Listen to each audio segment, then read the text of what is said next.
Go talk to Ukraine. I hear they have some money flying around. Yeah. Well, isn't he being audited? Yeah, for embezzlement. Yeah, that's terrible. So 2 theories on that. One, dude was like, there's a lot of money coming in. I'm doing a lot of work. I'm going to just take a little bit for myself. Second theory, is this all like propaganda that he's being investigated for embezzlement and he's actually innocent and it's just a distraction? Because either are equally plausible. Yeah, that's what I'm saying. I lean towards it being actually criminal because there's been so much corruption coming out of Ukraine since like 2014 with the United States. It goes way back to like, Obama's term, the stuff that was going on with Ukraine and the U.S. And I do believe there's a lot of money embezzlement going on between the two countries. Yeah, where was Hunter Biden hiding out? Wasn't he like over in Europe somewhere? Yeah, well, like Biden's got a whole entanglement with Ukraine as well. Yeah. The Clinton Foundation used to sell radium to Russia. And then, Hunter was on the board of an energy company in Ukraine. Right. Someone was on quote saying we have to pay the big guy.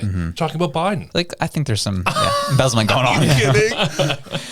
Just the billions and billions, and then you found out with all the stuff that happened with the Discord chat and the fact that it was in a Discord chat. I know, isn't that wild? How 2023? But just to hear like that, we're like getting just absolutely wrecked over there, and we keep funding this cause. Yeah, it's crazy. And meanwhile, we have the worst homelessness crisis that we've ever had. Like, and even let's say we 100% take the side of the people on strike right now.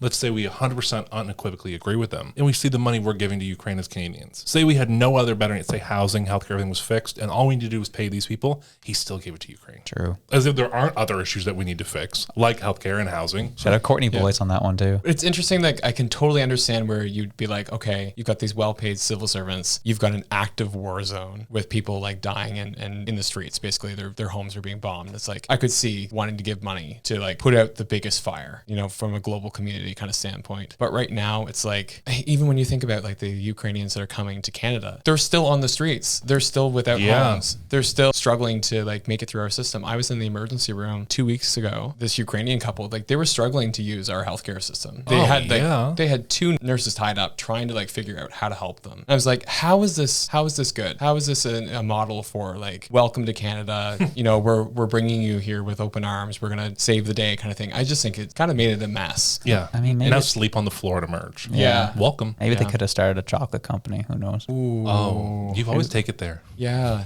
Why? Why? It's true. He's traveling the world right now. Yeah, good for him. I'm happy for him. Super stoked for him. You should be happy with that. That's a small business that made it successful. Totally. Don't be one of those Maritimers that hates on success of other Maritimers. Sounds good. Yeah, I'm not doing that. My point is the fact that Justin Trudeau keeps pointing to stats from 2016 of look at the Canadian dream and look what he's doing to immigrants today. Yeah, that's my issue with that. Yeah, he didn't immigrate to here right now. He did it at the beginning of Trudeau's. Yeah, when things were still going decently. Yeah. And so, like as I said, no hate to him. I have no issue with the life he's provided for his family through coming to Canada. I think that's fantastic. I think it's a great success story. It's just the constant, like even today, still Trudeau will bring him to, Biden's in Ottawa. Let's bring him out. Look at the success story we've done here in Canada. The one. Dude, 7 years ago. What?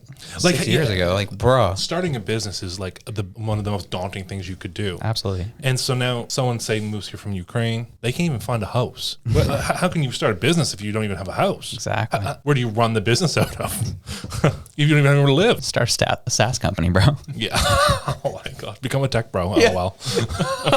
Oh, but you make a very good point. Things are drastically different than they were back in 2015. And but the media machine, as soon as one of the Ukrainian refugees starts a business, something, they're gonna be like, look at the success that we had. And it's like, meanwhile, like thousands are on the street. When the whole Ukrainian thing started, I guess now that we're going on almost a year, aren't we? Yeah, over a year now. Over a year. It was around this time though, last year, I had a couple properties that were for lease, and they obviously go very quickly. But I had a call from a Ukrainian woman who was on the phone crying and just like begging, will you pick me? Will you pick me? And I was like, what do I do? Like, what a moral dilemma. I was like, someone else got it. Like, I feel like, what do I do? This isn't my problem to fix, but I just, wow, like you came here and now you're trying to find somewhere to live. Is that better? I don't know. Yeah. I mean, I guess you're not in a war-torn country, but you're homeless. I don't know if that's better. Totally. It's a good thing the federal budget has a lot in there on housing and homelessness. True. Yeah, good for them. Really happy for them. Yeah. We look at it on paper, don't we? Or the Canadian dream, baby. Well, that's obviously we look good on paper. Otherwise, they wouldn't come here. We must look good on paper. Oh, we look amazing on paper, dude. It's also just like we continue to hold on to the little bit that's left of like the West is dominant, and we ride that wave where it's like, come on, it's obviously better in the West. Come like on, white knighting the whole situation. Well, it's that egalitarian mantra that where we're just like, oh yeah, we have freedom. People are cared for. Yeah. And it's like, are they? Yeah. You look at like the Scandinavian countries and you're like, that looks more like what people being cared for looks like. Philip liked that one. Yeah. Shout out Norway. Why'd I move here? True. You're on the street too, are you? No, I'm just kidding. I was kidding.